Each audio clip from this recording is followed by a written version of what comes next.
കൽപ്പറ്റ സ്കൂളിൽ ആരാ ഉള്ളത്? കൽപ്പറ്റ സ്കൂളിൽ ആരോ ഉണ്ട്. അപ്പൊ സുർജിത്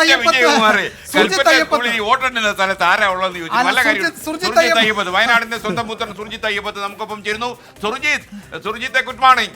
എന്തൊക്കെയാണ് അവിടെ നിന്ന് പ്രിയപ്പെട്ട പ്രേക്ഷകരോട് പറയാനുള്ളത്? നമുക്ക് 8 മണിയായ പിന്നെ നേരം കിട്ടത്തില്ല, പറയാൻ വല്ലതുകൊണ്ട് ഇപ്പൊ പറഞ്ഞോളണം. ഒറ്റ പോക്കായിരിക്കും, പിന്നെ ഒറ്റ പോക്ക് പിടിച്ചാൽ കിട്ടത്തില്ല, അവിടെ പോയി നിൽക്കും. ഏത് ആര് ജയിക്കുന്നു എന്നുള്ളത്.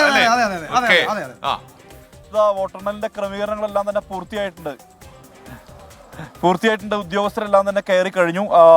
മാത്രമല്ല പോളിംഗ് ഏജന്റുമാർ കയറി കഴിഞ്ഞു. ഞാനിപ്പോൾ നിൽക്കുന്നത് മാനന്തവാടി നിയോജകമണ്ഡലത്തിന്റെ വോട്ടെണ്ണൽ കേന്ദ്രത്തിന്റെ തൊട്ട് മുന്നിലാണ്. ഇതിന്റെ അടുത്ത് തന്നെയാണ് കൽപ്പറ്റയുടെ വോട്ടെണ്ണൽ കേന്ദ്രവും അതിന്റെ മറുഭാഗത്ത് സുൽത്താൻ ബത്തേരിയും. ആദ്യഘട്ടത്തിൽ എണ്ണി തുടങ്ങുക. ഇവിടെ 3 കേന്ദ്രങ്ങളിൽ, അതായത് 3 നിയോജകമണ്ഡലങ്ങളിലെ വോട്ടുകളാണ് ഇവിടെ എണ്ണുന്നത്.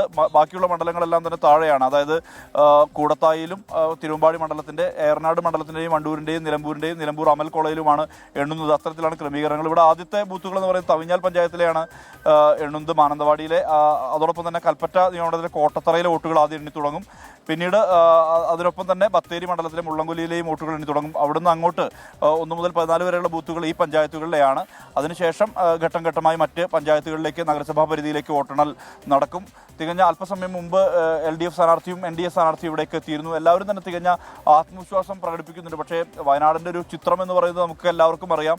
വയനാട് ലോക്സഭാ മണ്ഡലം പിറന്ന കാലം മുതൽ, അതായത് 2009 മുതൽ തന്നെ ഇത് UDFന്റെ കുത്തക മണ്ഡലമാണ്. ആ മണ്ഡലത്തിൽ 2 തവണ MA ഷാനവാസ് വിജയിച്ചു, 2 തവണ രാഹുൽ ഗാന്ധി വിജയിച്ചു. സ്വാഭാവികമായും ഇത്തവണ അത് ആവർത്തിക്കുമെന്നുള്ള പ്രതീക്ഷ തന്നെയാണ് ഉള്ളത്. അതിൽ എത്ര ഭൂരിപക്ഷം ഉണ്ടാകുമെന്നുള്ളത് മാത്രമാണ് എല്ലാവരും ഉറ്റുനോക്കുന്നത്. അതിൻ്റെ പ്രധാനപ്പെട്ട കാരണം എന്ന് പറയുന്നത് ഈ പോളിംഗ് ശതമാനത്തിലുള്ള ഇടിവാണ്. ആ ഇടിവ് എത്രമാത്രം ഇത് ആരെ ബാധിക്കും, ഏത് തരത്തിലാകും ഉണ്ടാവുക എന്നുള്ള തരത്തിലുള്ള ആശങ്ക മാത്രമാണ് ഉള്ളത്. അത് പ്രിയങ്ക ഗാന്ധിക്ക് അവരുടെ ഭൂരിപക്ഷം ഇടിക്കാനുള്ള സാധ്യത ഉണ്ട് എന്നുള്ള തരത്തിൽ തന്നെയാണ് പറയുന്നത്. പക്ഷേ UDF ആദ്യഘട്ടത്തിൽ പറഞ്ഞിരുന്ന കാര്യം, പ്രചാരണ ഘട്ടത്തിലെല്ലാം തന്നെ ഉടനീളം പറഞ്ഞിരുന്നത് 5-നും 6-നും ഇടയിൽ ഭൂരിപക്ഷം ഉണ്ടാകും എന്നുള്ളതാണ്. അത് ഇപ്പോൾ 4 ലക്ഷമായി പോളിംഗ് ശതമാനത്തിൻ്റെ കണക്കുകൾ വന്നപ്പോൾ അത് വ്യക്തമായിട്ടുണ്ട്. 8% വോട്ടുകളുടെ കുറവാണ് ഇത്തവണ സംഭവിച്ചിട്ടുള്ളത്. ആളുകൾക്ക് പൊതുവെ ഒരു വോട്ടിങ്ങിനോട് ഒരു മടുപ്പ് പ്രകടിപ്പിച്ചു എന്നത് തന്നെയാണ് ഈ തുടർച്ചയായ തെരഞ്ഞെടുപ്പ് മടുപ്പ് പ്രകടിപ്പിച്ചു.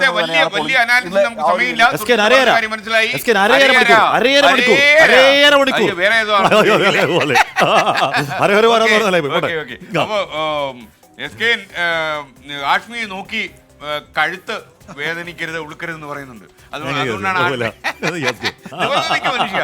ഓക്കെ, അപ്പൊ ആൾക്കാർ വരുന്നത് ആഷ്മി ഇങ്ങനെ നിൽക്കുന്നു, നമ്മളോട് ഔദാര്യം കാണിക്കാണെന്നുള്ള മനസ്സിലായി. എന്റെ പ്രശ്നം ഒന്നുമില്ല, ഞാൻ ഈ നടുക്ക് നിൽക്കുന്നതാണ്. ഞാൻ ഇങ്ങനെ ആഷ്മിയെ നോക്കും, വിജയവാണി